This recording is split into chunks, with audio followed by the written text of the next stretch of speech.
আছে।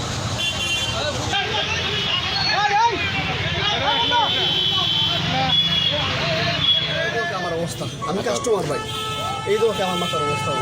এই দেখো অবস্থা আমার না করে তাই না নিয়ে বস্ত্র লয়ে গেছে বস্ত্র নিয়ে আনায়নি ইমাম সাহেবের আঘাত করছে তাই এমন মানে টুকাই দেয় যে দাঁড়ার মানে কিছু থাকেনি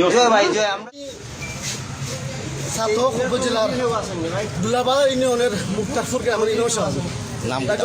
আমার নাম মাওলানা হাফিজ আনসারুল হক। আমি গত 15 তারিখে আসছি ডিজিটাল করি মুক্তারপুর কেন্দ্রীয় মসজিদ এবং টাইম এবং ডেটটা হওয়া লেখা দেওয়ার কথা 18 তারিখ। আমি 18 তারিখে এসেছি, আমার বিষয় দিচ্ছুন না। কোন দোকান হয়েছিল? কোন দোকানটা দেখো নাম কেসিএল ইলেকট্রনিক্স। KCL electronic. আমি কইতেছি ভাই 20 তারিখে আমার ফোন দিছুন। 20 তারিখে আমার গ্রামের মাহফিল, আমি মসজিদ ক্ষতি ইমাম।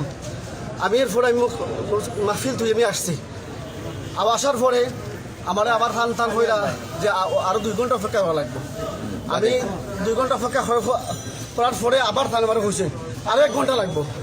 মানে টাইম বলতে এই নাকি নাম কি তাই এই গ্রামের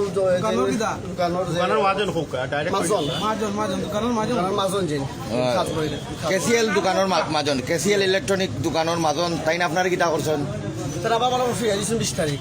বাদে আমি কইছি আমার এখন লোকেশন সিলেট বাসার তাই এটা মারলিবা আমার মাহফিল 20 তারিখ। বাদে আমার এই ব্যক্তির আর 2 বার আইসই তাই দিছুন। আপনি তো অর্ডার দিছিলেন 15 তারিখ। জি আমার ডেলিভারি ডেট আছে। যাই হোক আপনার মারামারি হইল কেন?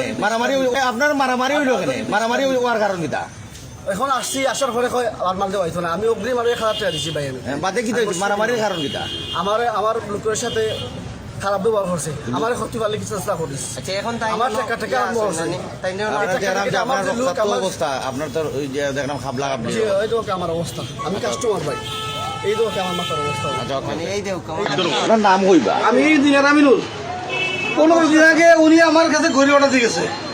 আমাদের যেদিকে দেওয়ার কথা তারপর দিন আইছে। আমি তার কয়ে দিছি যে আপনি 10টা মিনিট বক্কা, আমি মালটা রেডি করে দিয়েছি।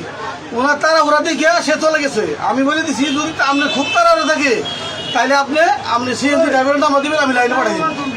উনি কইছে যে সিএনজি ড্রাইভারের নাম্বার হয়তো পাওয়া যাবে না, যদি নেক্সটে আমি আসি তাহলে ফোন দিয়ে আসবো আমি আগের দিন।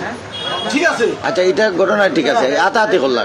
শুনেন, হাতাহাতি বলতে আমি যখন ওনার এই কথা বলে দিই ওনাকে উনি আসছে দিতে করি, ওনারা যখন বোঝায় হয় উনি আধা ঘন্টা অপেক্ষা করবো।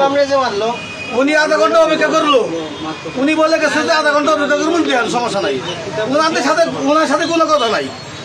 ওনার সাথে যে আরেকজন আছে ওনার সাথে যোগাযোগ না করে সরাসরি আমার মাই ফেলাইছে। আসল ঘটনা কিতা? গড়ি হইল গিয়া গোবিন্দগঞ্জ যে দুলাবাজার ইমাম সাহেবের মসজিদ। ইমাম সাহেব তাই বয়না হয়ে গেছে বাক্কা দেখা বয়না হয়ে গেছে। নেওয়ার তারিখ আছিল 15 তারিখ ডিসেম্বর। তো তাই রেডি করছিল, মানে সবটা কমপ্লিট, একটা মনে হয় কিতা রেডি তো তাই না। মানে ইমাম সাহেব কইছেন যে ওটা রিসিভ হয়ে লিবা 2200 টাকা রিসিভ বাকি। আমি বাইরে ফোন দিচ্ছি যে আপনি আমাকে আজকে তো মাল নেওয়া তখন আমার পরে তাই রেডি নাই। আমি বলি এটা তো 15 দিন পরে নেয়নি, এটা তো উচিত না। তাই মানে হইরা না ওইতো না, কত সময় লাগবে হইতে পারলাম না। পরে আরেকজন ভাই আসলে আমি থানা মাথা বুঝলাম না, তাই নন সিলেটি। তো ভাই যখন আপনি সিলেটে আসেন আপনার কথা আমি বুঝবো। তো হইরা তাই যে আপনি আধা ঘন্টা বুক করার মাল রেডি দিচ্ছেন।